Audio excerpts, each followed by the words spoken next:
how posable this guy is insane. But yeah, before I get anything else said about the figure, or I don't even know what I'm saying.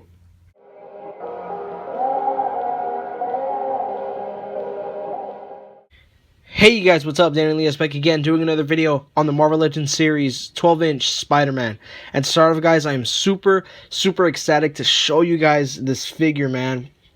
Picked this guy up at my local Walmart for 36 bucks. I know this guy could go for like 50 regularly at retail, but yeah, it was a rollback or whatever at my Walmart, and this guy turned out to be 36 bucks, so I couldn't pass it. Had to pick him up. Been wanting this figure for a while. Wanted it for Christmas, but wasn't able to. But man, I got him for 36 bucks, so I waited to get this guy, and I finally got him. But yeah, I'm super excited, and you can see there's a spider going up there. But yeah, let's just get into the packaging. I'm using my wide lens camera just to show you guys how massive this thing is. If I were to use my regular lens, you guys can see how close in that is. So yeah, I'm using my wide lens right here. So yeah, just to pretty much show you guys the whole box and stuff. But yeah, it's looking really cool. You get a picture of Spider-Man on the side right there. It's really shiny. It's like all like foil and everything, so that's pretty cool. It says Marvel Legends right there in the top, looking really badass. It says Hasbro right there at the bottom. Another picture of Spidey right here, really shiny. Like I said, it's all foiled out or like holographic or whatever. But yeah, here's some other pictures right here. You have the thwipping hand, the other head of Spider-Man, another picture of him crawling or whatever, and the toe articulation. That is so badass. Sorry if the glares are really crazy, but that's so badass that this guy comes with the toe articulation. So yes, some poses may require additional support, no crap. But yeah, there's another picture of Spidey right there. Again, it's really shiny and everything, and on the top up here it says Marvel Legends, and just some little text at the bottom and everything. But yeah, here's the other picture of him, and then there's just some random stuff here at the bottom, and on the top just says Marvel. And yeah, that's pretty much the packaging. Let me open this figure up, and I'll catch you guys in a little. Alright, you guys, here is Spider-Man out of his packaging, and he's just looking so badass, man. It's just insane how huge this figure is and how posable he is.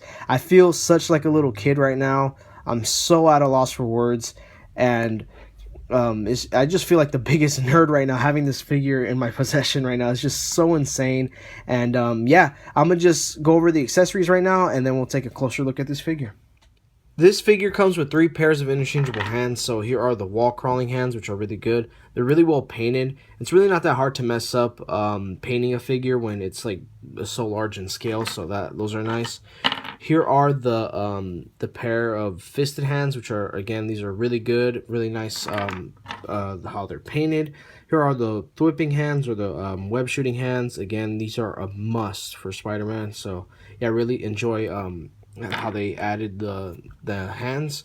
Here are the 2 different head sculpts. Here is the half mask version, which is really well painted. I love how they made the teeth, he's grinning and everything, which is really good. Really the same sculpt, or they just upscaled the Pizza Spider-Man alternate head, so which is pretty good. I love how they added it to this figure. And here's the Peter Parker head, which is really good. It's kind of coming out a little like yellow on my camera, but I mean, it's just a regular tan, nice skin tone that they put. You could kind of see some variation of paint with like shading and everything. It's really good. It's very subtle, but it's there, which is really nice. The eyes are pretty well straight. I mean, he doesn't look cross-eyed or anything, which I like. But yeah, I really love the head sculpt of this Peter Parker. Alright, you guys, here's Spider-Man, and he's looking so badass. Overall, the paint is really well executed. The sculpt work is just amazing. It's phenomenal. I mean, if you really want to get picky, I'll show out the little spots that are annoying. I mean, there's some red paint showing right here, and then little scratch from the paint missing right there from the red, splotching red paint right here and right there. But I mean, again, those little parts don't really bother me. If I really wanted to, I could touch those up. But overall, I mean, the line work is just phenomenal on this guy. It's just really clean. The pearlescent white in the eyes are a nice touch to it. You guys can't really see because of my lighting in here, but you guys could kind of see. But yeah, the webbing again right here on the chest is good. The spider symbol came out good. yeah, I mean, I really love how they added these web shooters on this figure. You usually don't see that in today's 6-inch Spider-Man figures, which is amazing how they added that. The wrinkling of the pants right here near the thigh area right here is really a nice touch. Again, the sculpt work is just awesome. How they put in the musculature inside the calves and everything, and the feet look good. I mean, people could sometimes argue that they look a little bit too big, but I mean, it's really not that much of a problem. But yeah, overall the sculpting is really well. You would usually expect a 12-inch figure or whatever to be really cut up and stuff with articulation, but this guy, I mean, he has a perfect sculpt on him. As for Spider-Man's articulation, his head could go this far up, this far down, could go side to side just fine. Really nice range of movement with the head. All the other two head sculpts could do pretty much the same range of movement. There's really no limitations on any other swappable head. So yeah, he has a butterfly joint right here. It works really well going back, but not so much going forward. But yeah, you could always manipulate it to really do what you want him to do. So that's really cool. Regular shoulder articulation could go up and down, you know, side to side, any movement you want basically. Bicep swivel, double jointed elbows. These are the only part. This is the only part of the figure that are actually pretty stiff, is the elbow, so that's pretty cool. Swivel on the wrists, and you know, it could go up and down on the hinge and stuff, so that's pretty cool. All the hands do the same articulation, so that's pretty cool. His diaphragm joint could go down this far and back this far, but again, you have a second joint right here, so which is pretty cool. You could make the lower ab crunch go down, and then you could add the diaphragm joint, so you get all that range of movement there. So you know, you can make them go back even farther, so that's really nice. I love that added articulation. And people could say that there's no waist swivel, so you can't really turn them, but you could use the diaphragm to make them go side to side, so that works. But I mean, it is suffering from the paint and stuff, but I mean, it's pretty good. I mean, it's all fine. It would have probably ruined the sculpt if you added the waist twist, but I mean, it's all fine. We get it with the upper part of the diaphragm, so that's fine. T-jointed hips, so they go this far forward, not really much far back. Can't really do the splits, which is kind of the only issue I really have of this guy, but I mean, I could totally look past that. It's a 12-inch figure, so yeah. The Pizza Spider-Man had the same problem, but I mean, it's whatever. I really don't mind that much anymore.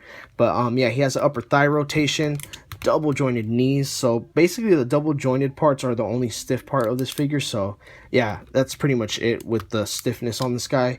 Boot cut calf rotation, which is really good. The ankle go up and down on the hinge, and you get the really nice ankle pivot and the toe articulation. Man, that is so awesome that we get a toe articulation on this guy, which is so needed on some Spider-Man figures, but we get pretty much every point of articulation we wanted in a Spider-Man figure, which I am loving a lot. Here's a little quick side-by-side comparison with the 12-inch Spider-Man and the Ultimate Spider-Man. So this guy is around 5 to 5.5 inches tall, and it's just insane how towering this figure is. And here's another side-by-side comparison with the Urban Legends Spider-Man. And yeah, this guy's a pretty tall figure, and yeah, he's just towering with both of these guys, obviously. But yeah, it's just crazy how huge and how, you know, how Hasbro can make a bigger scale of a figure, and it's just insane. But yeah, I think this is kind of like a retooling of the Pizza Spider-Man. Some people speculate that, but I mean, it could be a brand new sculpt, who knows. But I love how the head is a brand new sculpt. It's not just a thing that was just blown up to proportion. But yeah, I really do love how we see a lot of new sculpting on this Spider-Man figure. That was my review of the Marvel Legends 12-inch Spider-Man, and this guy is just so amazing. I really, really love this figure. Easily a 10 out of 10. This guy is definitely my #1 spot in Spider-Man figures because of how massive he is and the posability and everything.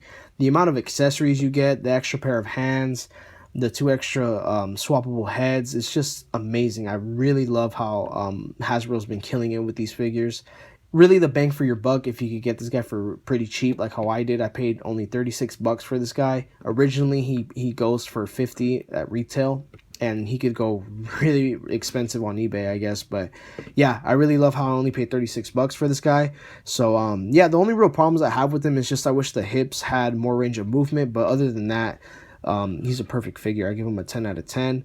And yeah, I see you guys been leaving comments about when's the next stop motion. Don't worry, I will have the Deadpool stop motion part 4. up pretty soon. I'm just really taking my time on it, so expect that to come out late February, early March. Just really trying to take my time on that video, so yeah, expect that to come out soon. And hopefully you guys enjoyed my review of this guy. And thank you guys so much for watching. And this is Danny Elias signing off.